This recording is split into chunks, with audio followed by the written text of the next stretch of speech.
Nous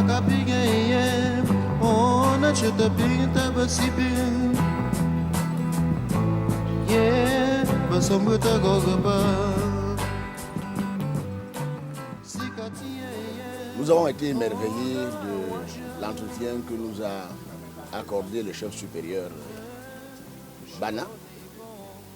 Et cet entretien a non seulement planté le décor de tout ce voyage, mais également il nous a énormément enrichis. Il y aurait tellement de choses à dire à ce sujet qu'il nous faudrait au moins une semaine d'entretien de restitution. Et nous sommes confiants que cette ouverture qu'il nous a accordée va nous accompagner pendant tout notre séjour dans la province de l'Ouest. Pour ce qui est des motivations par rapport à l'arrivée ici, j'ai voulu découvrir le Cameroun profond et je sais que l'Ouest regorge beaucoup de ressources, beaucoup de musées et voilà, c'est pour cela que je suis venue. Pour ce qui est de notre visite chez le chef des Bana, c'était vraiment une vieille et bonne tradition africaine. Nous nous sommes sentis chez nous, il nous a bien reçus. Et puis la causerie était bonne, il nous a donné beaucoup de conseils, conseils de vieux, conseils de chefs. Et puis il nous a fait comprendre que la culture et la tradition en général n'est pas toujours sorcellerie. Ce n'est même pas sorcier, mais que ce sont nos traditions, que nous ne devons pas nous y éloigner. De temps en temps, il nous a encouragés déjà, il a apprécié le mouvement. Il nous a encouragés à venir toujours auprès des ancêtres, auprès des anciens pour nous ressourcer. Donc, vraiment, ça commence bien. Bana, et puis nous avons atterri à l'hôtel La Vallée de Bana. Ce grand terrain regorgé de beaucoup d'arbres, de belles bâtisses, vraiment. L'accueil est chaleureux jusqu'ici et je sens que la suite, le reste sera aussi bon. Merci. Alors, je suis Anaïs, donc je suis étudiante et je suis de Baganté. Donc j'ai souhaité participer à ce voyage justement parce que je ne connais pas réellement d'où je viens. Donc pour moi c'était très bénéfique. Maintenant par rapport à la première journée qu'on a pu passer, le voyage s'est très très bien passé. À notre arrivée, on est allé rencontrer le chef Bana qui nous a très bien accueillis. Il a pu répondre aux questions qu'on pouvait se poser. Et on a appris un peu d'où sortent les origines Bana, entre guillemets, on va dire. Et il nous a bien reçus. On a eu droit à un repas, un mets de l'Ouest. On a mangé le condré. Donc le repas s'est très bien déroulé. Le retour à l'hôtel aussi. Donc on a eu un briefing, un récapitulatif vite fait sur la première journée et une préparation pour la seconde. Et je pense que le programme est très intéressant et c'est tout bénéfique en fait. C'est tout bénéfique pour tout jeune qui connaît ou qui ne connaît pas ses origines. En fait, le voyage est très intéressant, je pense. Et par rapport au programme aussi qui suivra. Donc je pense que si c'est à refaire, je le referai. Bonjour, Hiram Samuel Iodi, président de la Synergie de la jeunesse camerounaise. Nous sommes arrivés à Bana hier soir, vendredi 16 mai. Et nous avons eu l'occasion d'être reçus par Sa Majesté Sikam Api, chef supérieur des Bana. L'entretien a notamment été axé autour des questions de tradition et développement. Et il nous a incité à avoir un sens du retour aux valeurs traditionnelles en nous expliquant comment et pourquoi ça devait nous permettre d'être de meilleurs leaders au service de nos communautés. Aujourd'hui, nous prendrons la route pour Fumban, où nous allons visiter le musée des rois Bamoun, la salle qui a accueilli la conférence de Fumban de juillet 61 qui a été le point culminant de la réunification par la suite. Et nous allons avoir un court entretien avec le sultan Ibrahim Bombon-Djoya. Bonne journée.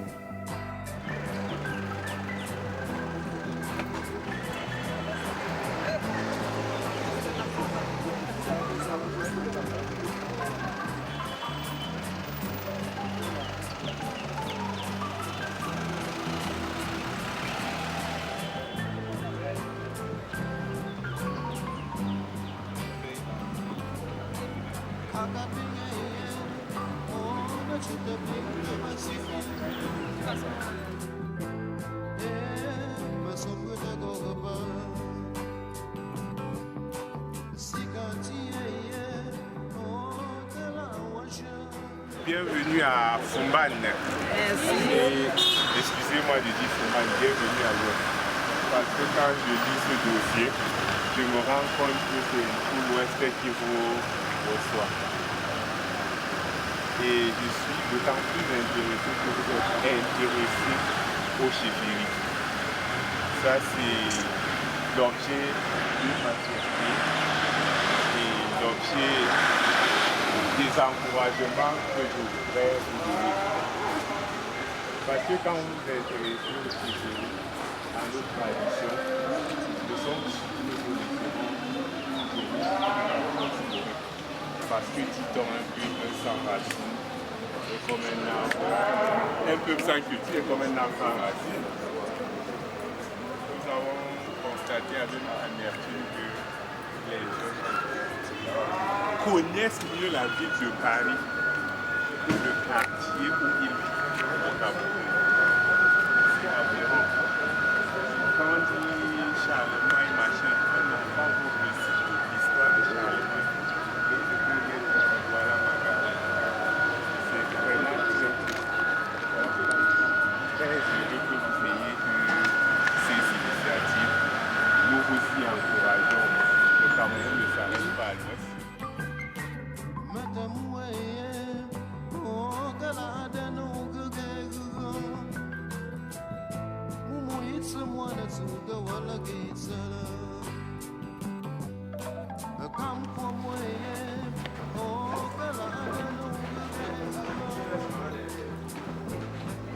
Allez-y, je vous active derrière moi parce que en cas de refus, on ne garantit pas qu'un on ne garantit pas le frein.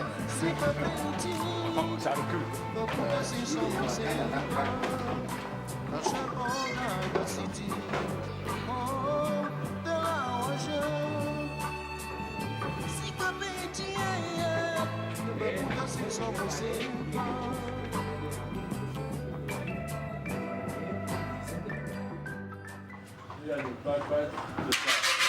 Papa veut dire la bouche de la femme. Voilà. Sur les CD, c'est la musique traditionnelle Babouk, c'est toutes ces formes. Là, pour Jésus, que Babouk a joué avec le troisième morceau de ce CD, qui est la musique du mariage chez les Babouk. C'est la musique traditionnelle.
Ils avaient quelque chose qui est impérissable, qui touche à la permanence.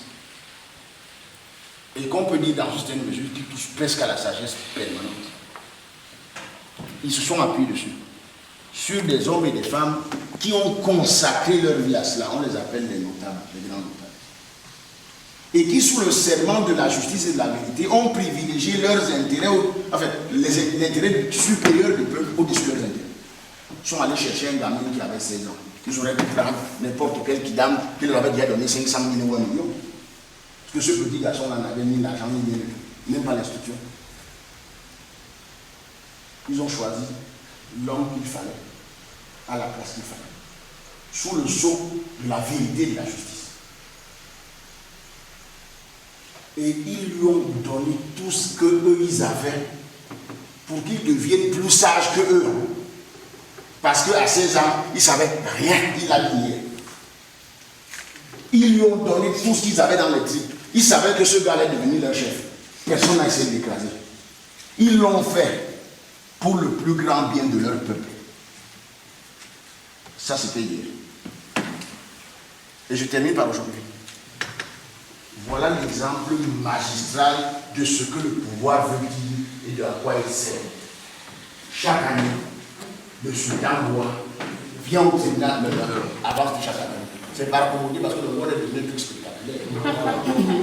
Chaque année, c'est-à-dire que quand le soleil a fini de faire son tour complet, à faire un autour de lui, ça dépend de comment on regarde ça. Le temps s'arrête. Comme disait le poète, temps suspend comme on veut. Il se met. On plante les deux colonnes de la vérité et de la justice, qui seules, ces deux colonnes permettent de dire, et pas ce que vous l'avez dit, un mec, je suis monsieur, que les bobards qu'on a dit, que nul n'est au-dessus de la loi. Il n'y a que dans ce contexte que nul n'est au-dessus de la loi. Puisque même le roi n'est pas au-dessus de la loi. Il descend de charge. Et du lever du soleil jusqu'au coucher du soleil, il s'explique et se justifie. Si ça, ce n'est pas le gouvernement du peuple par le peuple, alors excusez-moi ce que c'est la démocratie. Mais ces deux choses ont en commun. Ces deux cas, comment on accède au pouvoir et comment on exerce le pouvoir et pour qui, ont une chose en commun. Ces deux personnes se sont soumises à un processus de formation puis de consécration. Consécration, c'est pas qu'on a mis des barouches, non. Ils ont consacré leur vie à une seule chose, la vie de leur peuple. Ça, c'est ce que nous avons dit. Donc, je ne fais pas de commentaire parce que je ne suis ni le chef des bananes, ni le sultan des bananes. Mais ça, on l'a réclamé. Et donc, nous avons foi à la Fondation Montréal que voilà ce que la tradition permet. Pour autant que tout le monde veut le. Parce que si on commence à nous fabriquer des pseudo-traditions, et vous savez très bien qu'aujourd'hui, on fabrique des notables et des initiés, comme il y a quelque temps, moi quand j'étais jeune, on faisait ceinture noire en 12 leçons. Ceinture noire de karaté en 12 leçons. Tu envoyais un catalogue là, on te montrait toutes les postures, et à la fin, tu avais 5 certificats qui disaient que tu étais ceinture noire. Ben, ceux qui ont fait le karaté, ça, on les a. Alors la journée de demain sera marquée par 2 déplacements. Le premier se fera dans un établissement. Je préfère l'appeler ainsi parce que c'est un endroit où on allie à la fois la modernité, la tradition et le sens du partage. Cet endroit a quand même un nom qui s'appelle la Fondation Jean-Félicien Gacha, qui se trouve à Baganté, plus précisément à Bangoulap. Donc nous y passerons toute la journée. Dans l'après-midi, nous irons dans un village qui s'appelle Bamenjida, où nous serons reçus par leur roi, le chef supérieur, Tanefo Jean-Marie, et qui nous recevra de la manière suivante. Nous ferons une visite du musée, de sa chefferie, et enfin nous aurons une petite discussion ou un petit débat sur les thèmes que nous aurons choisis ou bien sur des questions que les gens se poseront au fur et à mesure de la visite. Donc ce sera une journée assez enrichissante, aussi enrichissante que celle précédente. Donc voilà, j'espère que tout se passera pour le mieux et que nous en sortirons gagnants.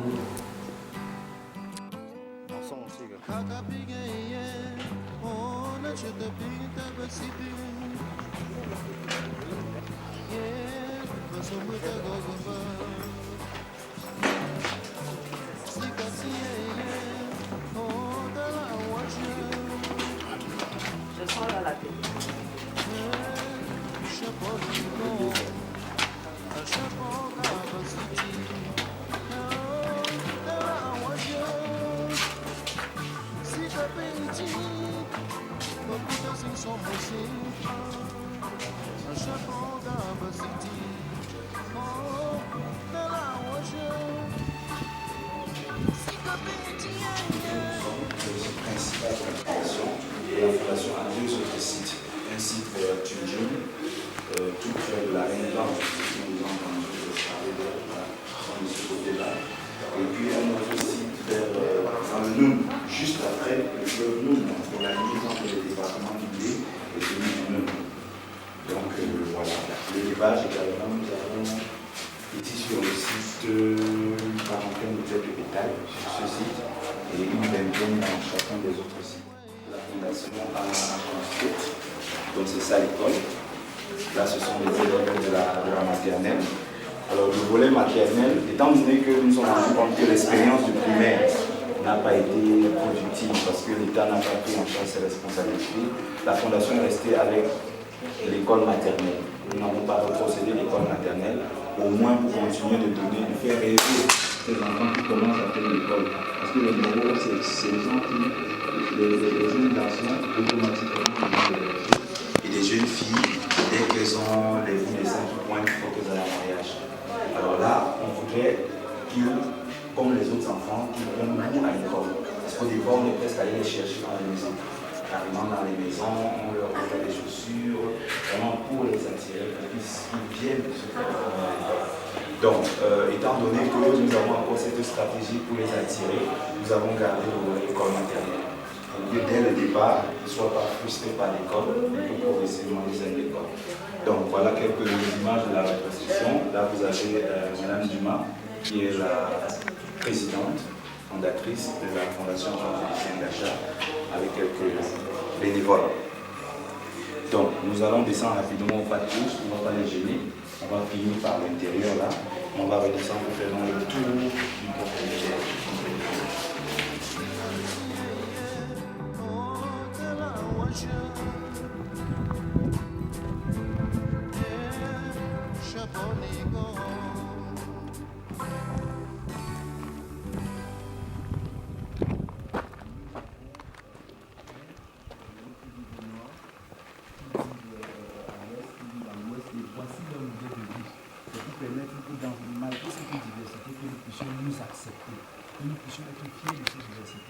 Un Camerounais du Sud puisse parler du système de vie qui se passe au Nord, que celui de l'Ouest nous dit bon, à l'Est, voici comment il vit.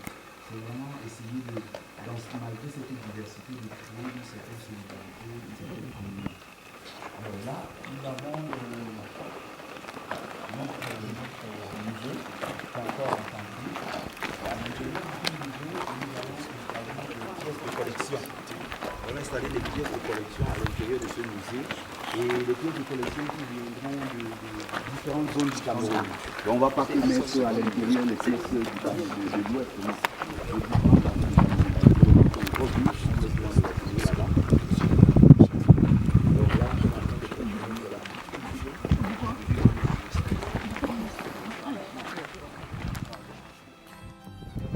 Nous avons commencé à représenter les cases les plus symboliques, les cases les plus chargées d'histoire.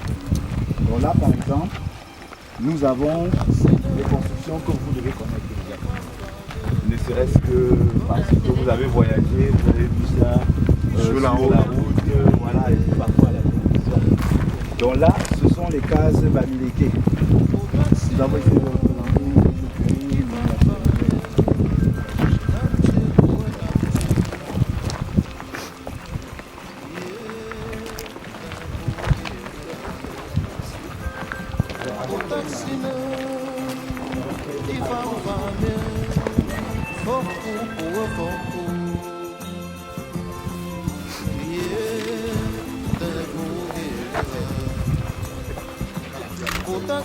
La montre.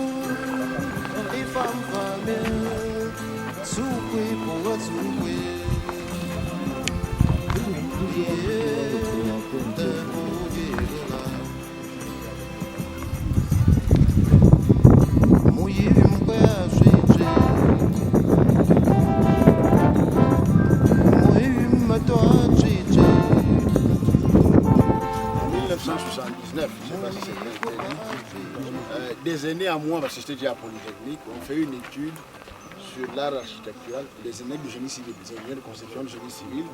On fait une puissante étude documentée avec plein de calculs mathématiques très compliqués. Ils ont établi que la plupart des modèles architecturaux des tribus camerounaises avaient un point essentiel, c'était les constructions isothermes. Ça fonctionne comme des thermos. C'est-à-dire qu'en réalité, on est à peu près à la même température, qu'on soit en saison froide ou en saison chaude. C'est fort. Mais ils l'ont depuis développé, je crois qu'on continuera à l'époque pour retrouver dans les oui, ils n'avaient pas besoin, ils n'avaient pas le chauffage. Ils ne faisaient pas d'intégrale, mais ils ont construit ça. Et même celle-là, hein, c'est la même chose. Voilà. C'est des matériaux différents et le même principe. Le même principe. Le toit est très haut et puis il se rapproche du sol. Il y a plein de choses, ça fait un effet ventoux, comme ça dans la paille respire. Donc elle empêche l'eau d'entrer et elle laisse passer. C'est extraordinaire pour des gens qui n'ont pas fait de grands calculs. Enfin, ou encore qu'ils ne les ont pas fait. Question oui. Si on représente les deux là, c'est une signification particulière ou c'est juste pour le décor? Alors, la case du fond. Non, pas la case, c'est les échafauds là. Les échafauds. Alors non, les échafaudages, on les utilisait pour rénover le toit là. La case centrale, c'est bien sûr la case du roi. Et les cases à côté là, ce sont les cases des femmes. Les mêmes cases également sont parfois utilisées pour, parce que nous organisons souvent des mini-expositions ici. Donc ces cases-là peuvent représenter des stands. Donc à l'intérieur, nous pouvons loger différents stands. Donc une exposition peut se passer ici sans influencer le fonctionnement de la fondation en dehors. Voilà. Et puis parfois aussi les touristes dits baroudeurs, ceux qui viennent d'Europe et qui sont en mal de sensation, nous décident parfois de loger dans une de ces cases. Dire que bon, au lieu d'être logé à la villa Boudanga, une maison d'autres, nous on va être logé ici pour ressentir vraiment l'adrénaline locale que les autres populations peuvent ressentir. Et puis là, ils logent et puis ils sont tranquilles.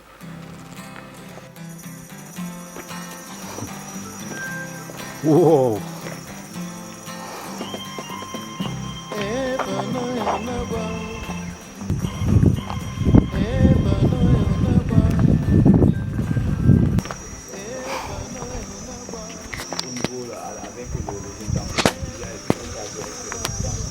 C'est toujours le même principe. C'est le même principe. C'est de la terre. C'est uniquement de la terre. C'est uniquement de la terre. Et puis, au-dessus, il y a donc notre enduit de terre, comme les enduits que vous voyez là. Alors là, nous nous trouvons dans une concession Mosgoum. Ces cases-là, on les appelle les cases en obus, ou encore les cases Mosgoum. Parce que le peuple qui construit ainsi, ce sont les Mosgoum. Et nous avons beaucoup de chance que c'est un Mosgoum qui est venu superviser les travaux ici. On l'a quitté de son extrême nord pour venir ici superviser les travaux. Voilà, en collaboration donc avec les populations locales, parce qu'il y a aussi une volonté de transmission du savoir. Très important. Du savoir. Donc voilà pourquoi nous avons convié les populations locales aussi à venir voir comment cela se passe. Et que demain, après-demain, si le passe a envie de construire ainsi, qu'ils puissent le faire. Donc là, nous avons cette première case, qui est la plus grande d'ailleurs, c'est la case du chef de famille. Le chef de la concession, c'est sa case-là. Et vous verrez que là, nous avons une case qui n'a pas de porte, qui n'a pas de porte. Vous avez cette case-là où il y a un insigne, là, vous avez là, il y a plutôt deux. C'est juste pour représenter le nombre de femmes. Parce que voilà, la première femme et la deuxième femme. Les Mosgoum sont polygames. Ici, nous avons juste voulu représenter la polygamie. La concession peut avoir encore plus de femmes, 4 femmes, 5 femmes.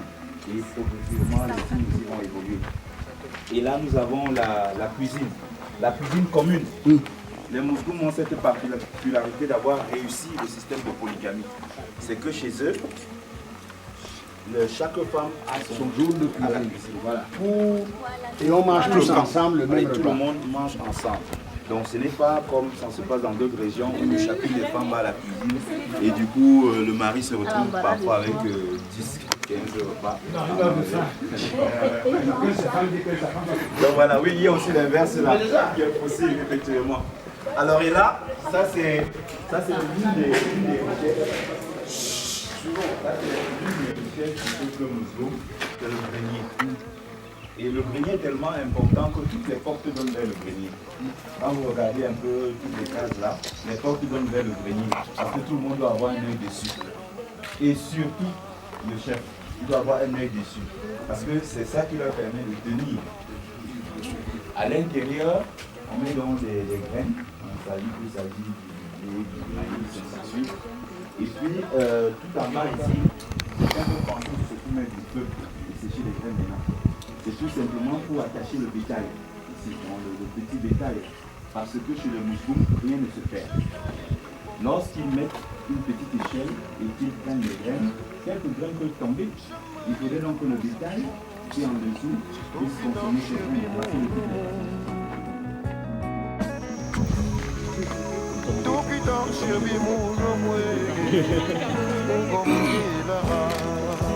Parce que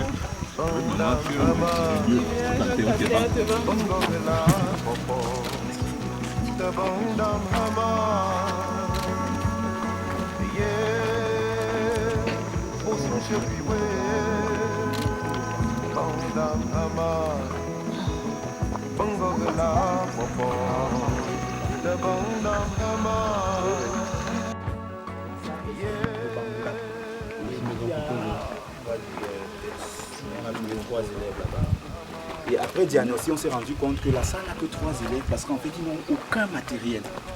ils n'ont même pas de locaux. Et on s'est dit, qu'est-ce qu'on peut faire pour sauver la SAR? Pour que les jeunes qui font dans la moto, là, qu'ils arrêtent de dire que comme la SAR n'a pas de matériel, nous on ne va plus à l'école.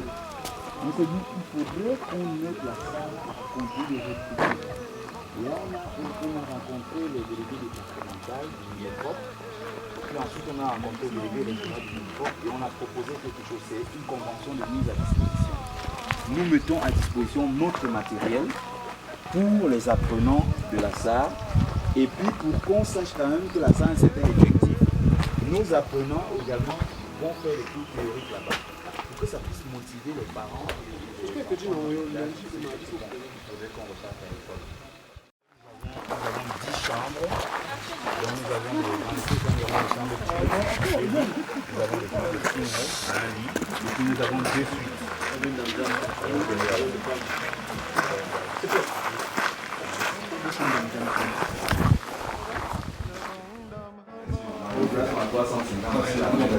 Subventionne le reste. Donc ça c'est pour donner l'opportunité aux employés et puis aux populations environnantes de pouvoir au moins avoir un repas par jour. Donc voilà un peu, ça c'est dans ce sens que la fondation s'évertue également à apporter une certaine aide dans le volet animation. Les fresques que vous voyez au mur là, c'est un jeune Arnaud qui a travaillé avec nous. Et en voyant ce restaurant, il a voulu laisser quelque chose, un souvenir, pour pouvoir mettre un peu plus de chaleur dans ce restaurant. Vous avez précisé quoi, il avait qu'il avait quel âge, 17 ans? Voilà, c'est un tout jeune. Oui, moi c'est Belhak, mais Just John et René, ou Just John et René Belhak. Bon, chacun prend le bout qu'il arrange, hein. C'est de la fondation Bombolé. Alors moi je suis en balade, je me balade, et hier je me suis baladé. J'ai respiré l'air, j'ai posé mes pieds sur la terre d'un peuple qui est mien depuis très longtemps. J'ai eu l'occasion, une fois de plus, de rencontrer les anciens en marchant sur leurs pas, qui sont empreints dans la vieille poussière. Et j'ai compris que rien n'est perdu, même si tout reste encore à faire. Ça c'était hier. Et sont les autres jours venus. Je suis Fatima Toubelo, vice-présidente de la SJC, Synergie de la jeunesse camerounaise. Alors la SJC, c'est une association de jeunes camerounais qui viennent de divers horizons et diverses régions du Cameroun. Et on a décidé de se mettre ensemble afin de mutualiser nos énergies pour promouvoir l'unité nationale dont tout le monde parle tous ces derniers temps. Donc dans le cadre de nos activités, on a prévu un voyage à l'ouest. Donc on a organisé un voyage à l'ouest, une excursion éducative. On est arrivé à l'ouest depuis 2 jours. On a été reçu par le chef de Bana avant-hier soir. Hier on a été reçu par le sultan de Fumban. Et aujourd'hui donc nous rendons visite à la fondation Gacha. Et je vais laisser la parole à Bertol Fogan. Alors je suis Bertol Fogan, responsable du comité engagement citoyen, donc le comité qui pilote cette activité. Nous avons prévu dans le cadre de ce voyage, compte tenu du fait que nous avons fait appel à des sponsors qui nous ont remis des dons matériels, faire partager aux plus défavorisés ces dons. Donc nous avons des packs de jus et des bouteilles d'eau venant de l'UCB, des produits Biopharma. Nous avons des savons antiseptiques. Vous pouvez observer Doroth. Des savons de toilette à l'huile d'amande douce SGGA. Et le reste sont des t-shirts à l'effigie des divers sponsors. Et nous avons également prévu quelques denrées alimentaires. Donc, en espérant que cet acte marquera le début d'une collaboration entre la Fondation Gacha et la SJC. Bonjour, je suis Yves Pascal Rongla, le représentant de la Fondation Jean-Félicien Gacha à Bangoulap. Je vais tout d'abord dire merci à l'association Synergie de la jeunesse camerounaise, déjà pour avoir pensé à la Fondation Jean-Félicien Gacha, pour être venu ici chez nous, nous épauler, nous soutenir dans les actions que nous posons pour mettre du sourire aux lèvres de la jeunesse, pour mettre du sourire aux lèvres des Camerounais, pour permettre un développement participatif. La Fondation Jean-Félicien Gacha est une ONG qui œuvre dans le volet social et humanitaire. C'est une ONG qui encadre la jeunesse en termes de formation, dans la promotion de l'art et de la culture, dans l'environnement à travers l'agriculture, l'élevage, mais aussi dans le tourisme. Parce que notre objectif, c'est également de montrer la diversité du Cameroun, mais aussi et surtout que le peuple camerounais, tous ensemble, nous soyons unis face à la pandémie qui mine, face au fléau qu'est devenue la pauvreté dans notre pays. Merci à l'association Synergie, parce qu'aujourd'hui, à nos côtés, nous savons que vous allez nous aider à aider également les autres. Nous savons que demain et après-demain, nous cheminerons ensemble. Nous voulons que cet acte que vous avez posé aujourd'hui puisse être le début d'une collaboration, le début d'un partenariat, afin que dorénavant, lorsqu'on parle de synergie de la jeunesse camerounaise, qu'on parle également de la Fondation Jean-Félicien Gacha. Je vous remercie. Oui, moi c'est Belhakbe, Just John et René. Je suis de la Fondation Bombolé. J'avoue que j'ai passé une journée formidable hier. J'ai rencontré un sultan, un roi qui vit au cœur de son peuple, qui est en osmose avec son peuple et qui est une traduction du peuple et se reflète sur son peuple.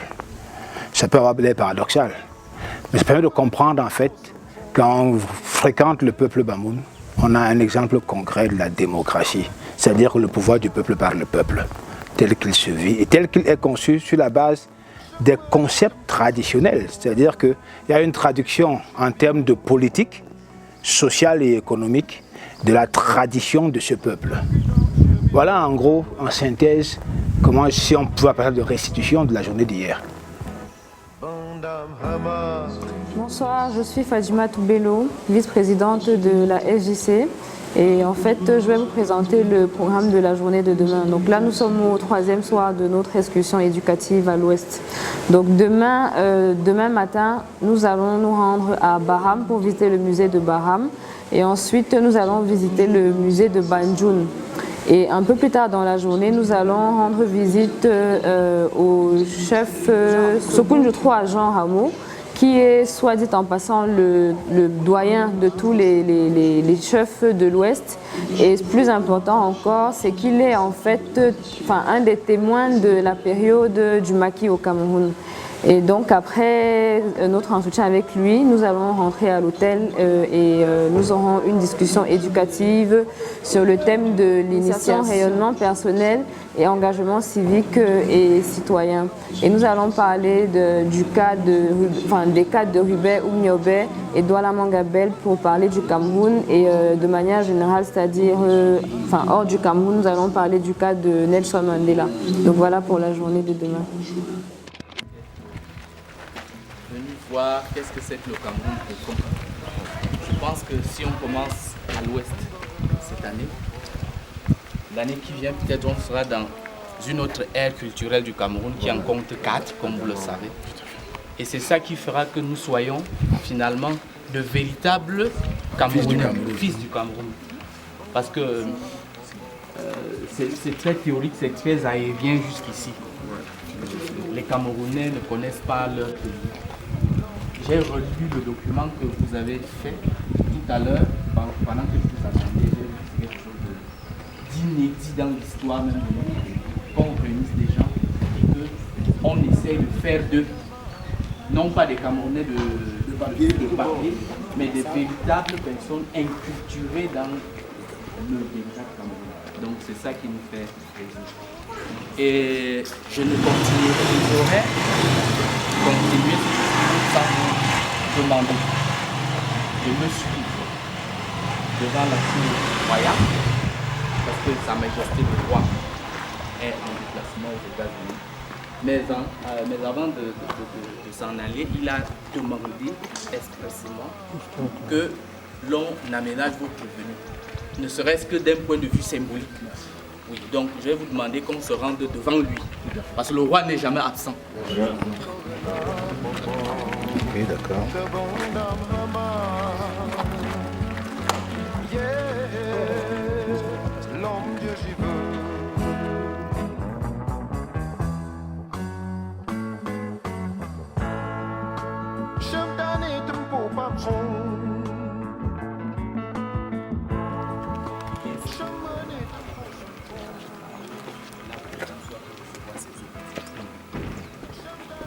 Et ceci, ça c'est la chefferie de Baham, c'est représentatif, c'est un exemple de la chefferie du Grand Ouest que nous appelons le Grassfield ou le Grassland.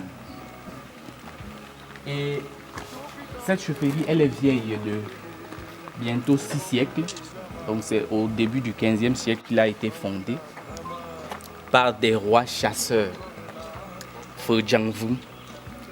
Au musée, nous allons voir des objets qui rappellent cette histoire-là. Une chefferie ici est organisée de sorte que vous avez le quartier des épouses, le roi. Voici l'entrée principale. Si vous venez comme ça, ça c'est l'entrée principale. À l'entrée principale, il y a les cases de tambours, des sociétés secrètes. Maintenant, quand vous faites votre entrée, la dame d'amour est à droite quand le roi se tient là. La dame d'amour, c'est la première épouse du roi, qui, pas la reine-mère. La reine-mère n'habite jamais la chefferie. Parce qu'à partir du jour où on capture son fils pour en faire le roi, on la déporte de la chefferie. Si elle a oublié sa sandalette, on ne le revient plus là-dessus. Elle s'en va vivre dans un autre local. On va lui assigner, comment dire ça, des serviteurs. C'est toute une cour qu'on fait de son côté pour qu'elle ne gêne pas le gouvernement du royaume. Et le roi va maintenant prendre des épouses. La toute première épouse, c'est donc celle que nous appelons la dame d'amour, qui arrive à la chefferie vierge et qui va être l'initiatrice de l'amour physique avec le roi au Lakam. Le Lakam, c'est le lieu d'initiation où le roi doit séjourner 9 semaines, et une semaine étant 8 jours, ça fait 72 jours. Le roi doit séjourner là-bas pour recevoir ses attributs de roi, pour recevoir l'enseignement. C'est comme une académie de roi. Parce que le métier de roi s'apprend. Donc, quand on vous capture comme jeune prince, immédiatement vous ne connaissez pas comment on gère. On va vous amener là-bas et vous former. Et donc, pendant cette formation, il y a beaucoup de premières épouse. Et il y a une seconde épouse qui, cette fois-là, est une épouse du défunt. Ceci, c'est pour que la flamme ne s'éteigne pas, pour donner le témoin, pour passer le témoin du règne précédent au règne actuel. Bien. Après, dans le quartier des rois, des époux, nous avons les cimetières royaux qui sont des lieux qui est suffisamment pour vous dire merci pour ce cadeau que vous apportez à Sa Majesté le Roi. Mais avec la bénédiction de nos ancêtres, je leur demande de me permettre de vous remercier pour ceci que vous venez donner à Sa Majesté le Roi des Bahames. Je peux vous assurer que cela lui sera remis et je lui transmettrai toute, n'est-ce pas, votre gratitude. Cela nous va droit au cœur. Nous vous remercions sincèrement. Quand je dis vous, c'est-à-dire la jeunesse camerounaise, c'est-à-dire le triangle national, c'est un sentiment qu'on éprouve seulement quand les lions jouent. Merci. Il l'a dit.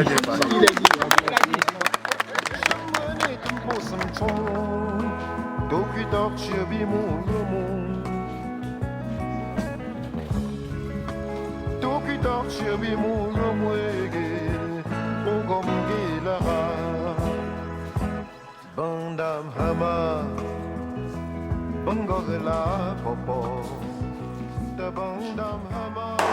J'ai cru que cette question, j'ai demandé également d'embrayer un peu sur l'histoire du maquisard à l'époque. Voulez-vous? Oui, nous voulons. S'agissant de ce que vous pouvez appeler maquisard,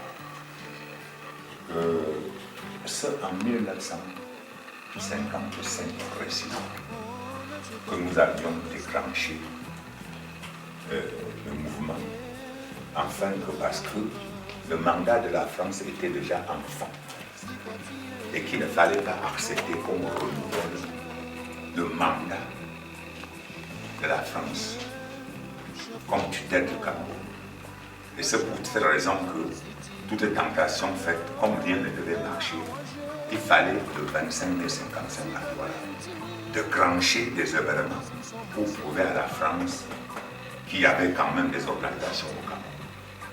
Et c'est pour cette raison qu'il fallait qu'à 11h00, qu'on s'attaque à la monoprix de Douala. On s'attaque, il y avait une boîte de nuit, la jeune, on s'attaque sur 2 points, le judo. Et à la même minute, on sent que c'était une organisation.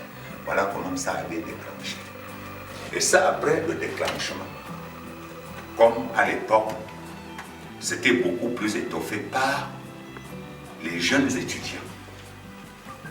Pendant que maintenant, l'administration coloniale recherchait les organisateurs, d'abord moi, pour sortir de la ville de Douala, comme j'étais sur place, il fallait qu'on me transporte Douala dans la main arrière d'une voiture pour me ramener à Manga.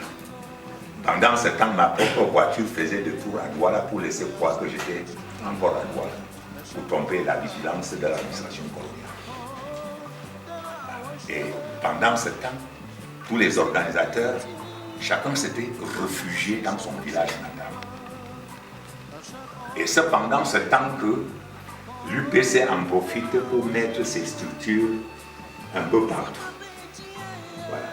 Surtout ici à l'ouest et dans les grandes villes. Voilà comment ça avait commencé. Et il y a encore des conservations. On sait qu'on ne vient pas voir le chef. Oh là là, c'est grave ça. Nous avons aussi préparé un petit truc. Merci. Bon.